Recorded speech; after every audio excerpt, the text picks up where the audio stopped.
l'ambition, la volonté et le leadership de Jacques Coeur. Jacques Coeur a maintenant une quarantaine d'années. Il jouit de la plus haute position de considération, de gloire et de fortune dont un homme puisse rêver. Il a tout compris des fondements de l'économie marchande et de la civilisation européenne, notamment les valeurs de référence de la liberté d'entreprendre sans distinction de classe et de la liberté de travailler en s'affranchissant des liens du servage qui sont les fondements de la société, l'importance des réseaux qui permettent d'accéder au pouvoir des décideurs, la compréhension des besoins matériels et immatériels, ainsi que des attentes rationnelles et irrationnelles des individus, la valeur essentielle du mot client, sans lequel l'économie marchande n'a aucun sens, car elle permet de répondre à tous les besoins et à toutes les attentes des individus, le modèle économique de référence des entrepreneurs, des marchands et des artisans permet, depuis des siècles, et pour des siècles et des siècles, de transformer les besoins et les attentes des individus en satisfaction financière et en émotion. Le développement de l'économie marchande sur les grandes routes commerciales de l'Europe, de cœur marchand en cœur marchand, qui dessine la civilisation européenne. Jacques Coeur a démontré sa volonté de développer son intelligence de façon cohérente avec les opportunités culturelles, politiques, économiques, sociétales et sociales de son environnement. Sa volonté est de tirer parti de cette intelligence pour révolutionner le commerce dans la logique du libéralisme qui gouverne le monde depuis l'an 936, en modifiant radicalement les références de la richesse, qui est passée du concept féodal de la possession de la terre à la possession de l'argent et à l'émergence de la bourgeoisie. Entre 1432 et 1439, Jacques Coeur et ses associés ont développé un projet d'une envergure exceptionnelle, en un temps record, à l'égal des puissances financières qui ont la dimension d'un État, telles que la Hanse des marchands, qui possède sa propre armée et qui conclut des traités avec les États, la République de Venise, la République de Gênes, la République de Florence, etc. Ainsi, Jacques Coeur est prêt pour assurer un rôle politique. Son rêve est que le roturier devienne noble et que le marchand devienne un homme d'État. La vision de Jacques Coeur. Tout en administrant les monnaies et les finances du royaume, Jacques Coeur dirige ses activités industrielles et commerciales. Ainsi, il cumule les fonctions de monnayeur, d'armateur, de marchand à l'international, qui importe et qui exporte, d'argentier du roi, de banquier d'affaires. Il rachète des propriétés qui sont en difficulté suite au saccage de la guerre de Cent Ans, et de banquier privé, il prête au royaume et aux gens de la cour. Ainsi, Jacques Coeur est prêt à devenir le grand argentier du royaume, le conseiller du roi Charles VII, l'ambassadeur en mission diplomatique, notamment auprès de l'Église catholique romaine. La stratégie de Jacques Coeur. Le 2 février 1439, Jacques Coeur est nommé par Charles VII grand argentier du royaume de France. Cette charge consiste à recevoir tous les ans des trésoriers généraux une certaine somme affectée aux dépenses de la maison du roi, dont on doit faire connaître l'emploi à la Chambre des comptes. Entre les mains de Jacques Coeur, ces fonctions prennent un caractère d'une utilité beaucoup plus générale. En régularisant l'emploi des finances du roi, livré au désordre, et en créant des ressources nouvelles, il contribue puissamment à fournir les moyens dont Charles VII a besoin pour délivrer la France du joug des Anglais, en instituant progressivement la taille et le fouage, qui sont des impôts directs, les aides et la gabelle, qui sont des impôts indirects. La levée de ces impôts entraîne la création de nouvelles institutions. En 1442, Jacques Coeur devient le conseiller du roi de France. Le 25 septembre 1443, la grande ordonnance de Saumur promulguée à l'instigation de Jacques Coeur fait que les finances de l'État vont être assainies. Le Conseil du roi de 1444, dirigé par le noble Jean de Dunois, est composé presque exclusivement de roturiers. Jacques Coeur, Jean Bureau, Étienne Chevalier, Guillaume Cousineau, Jouvenel des Ursins, Guillaume d'Estourville, Tancarville, Blainville, Beauvau, le maréchal Maché. La France se relève et connaît la prospérité. En 1444, Charles VII donne de nouvelles marques de confiance à Jacques Coeur en lui confiant plusieurs missions diplomatiques. Jacques Coeur a la charge, avec l'archevêque de Toulouse, de procéder à l'installation du nouveau Parlement du Languedoc. Jacques Coeur figure au nombre des commissaires chargés de présider, au nom du roi, les États généraux du Languedoc. Il remplit chaque année ses fonctions jusqu'à sa disgrâce en 1451. Les États généraux du Languedoc votent à diverses reprises des sommes importantes à Jacques Coeur en reconnaissance des services rendus au pays. En 1445, un grand virage est amorcé dans la vie du grand argentier du royaume. C'est le moment où, tout en continuant à tirer le maximum de profit de ses diverses entreprises, son activité politique et diplomatique prend le pas sur ses activités commerciales. De 1445 jusqu'à l'année de son arrestation en 1451, Jacques Coeur siège à l'Assemblée du Grand Conseil. Il a un rôle déterminant pour la conduite des affaires de l'État. À partir de 1445, Jacques Coeur, aidé par le ministre de Brézé, parvient à assainir la monnaie en même temps qu'il réorganise le fisc, l'enseignement, la justice et l'armée régulière, notamment avec l'institution des francs-tireurs et des compagnies d'ordonnance comportant une cavalerie forte de 10 000 hommes. En 1445, fort de la confiance du roi Charles VII et de l'appui amical d'Agnès Sorel, Jacques Coeur joue un rôle décisif dans l'abolition d'un schisme qui déchire la chrétienté.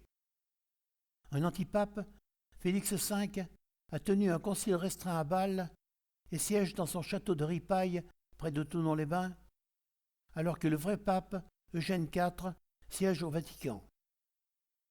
Une première ambassade, dont Jacques Coeur fait partie, n'arrive pas à persuader Félix V de laisser sa place au vrai pape Eugène IV.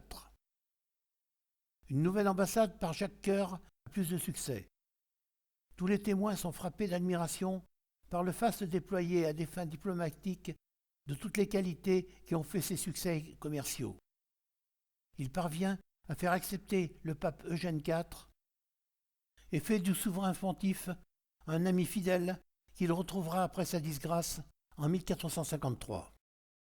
En 1446, Jacques Coeur est chargé d'une mission à Gênes où un parti demande la réunion de la ville à la France.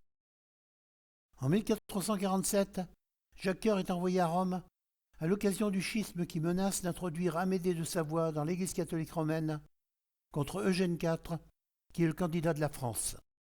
Le 27 juillet 1447, Jacques Coeur est l'instigateur d'une ordonnance décidant, pour la première fois depuis 1370, la frappe de pièces d'argent de Bonalois à 92% d'argent fin, qui vont être surnommés les gros de Jacques Coeur. Les leviers stratégiques de Jacques Coeur. Le complexe de Montpellier, Latte, Aigues-Mortes apparaît vite comme trop limité et trop régional. Jacques Coeur a désormais le regard tourné vers Marseille, qui ouvre de nombreuses portes commerciales dans le Saint-Empire romain germanique et vers les échanges en mer Méditerranée. Il installe son neveu par alliance, Jean de Village, à Marseille, à la grande colère des Languedociens, qui lui en feront grief au moment de sa disgrâce en 1451. Dès 1444, les besoins des musulmans en argent attirent l'attention de Jacques Coeur. Il organise le ramassage des monnaies d'argent par ses facteurs afin de les fondre en lingots. Mais cette méthode est insuffisante et il s'intéresse à l'exploitation des mines du Lyonnais et du Beaujolais.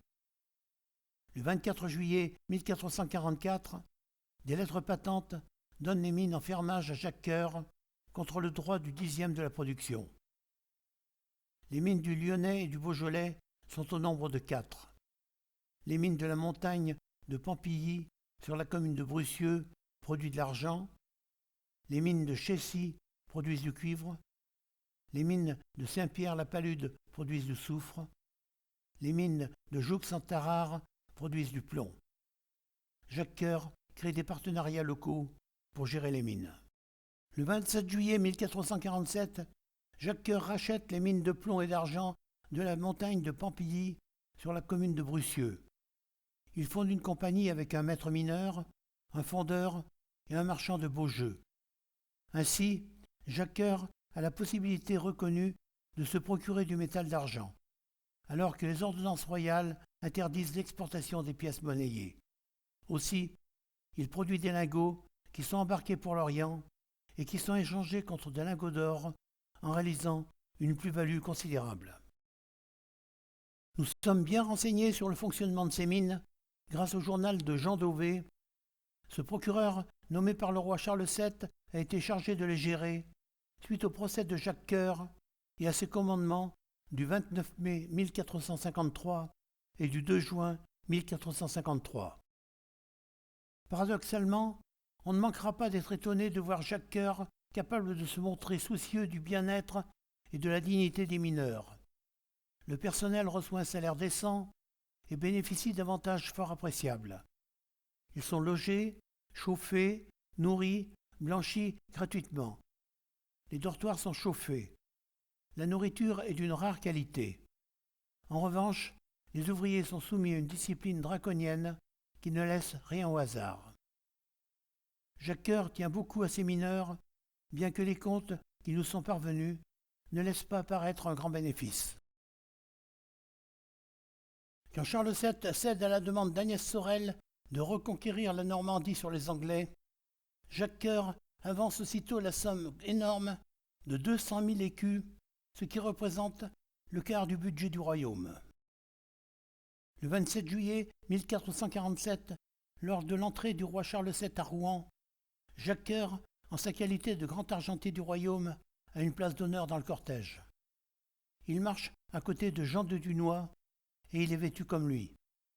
Il est devant les plus hauts membres de la noblesse et du clergé, qui sont ses obligés. Le 6 août 1449, la guerre contre l'Angleterre reprend. Jean de Dunois et le duc de Bretagne conduisent l'opération. En 1440, une fille de Charles VII emprunte 80 livres pour l'achat d'une robe. La reine elle-même, Marie d'Anjou, sollicite un prêt sur gage de 400 livres contre la remise d'une perle en garantie. Au fil des ans, tous les personnages d'importance ont recours à des prêts à moyen ou à long terme accordés par le banquier Jacques Coeur.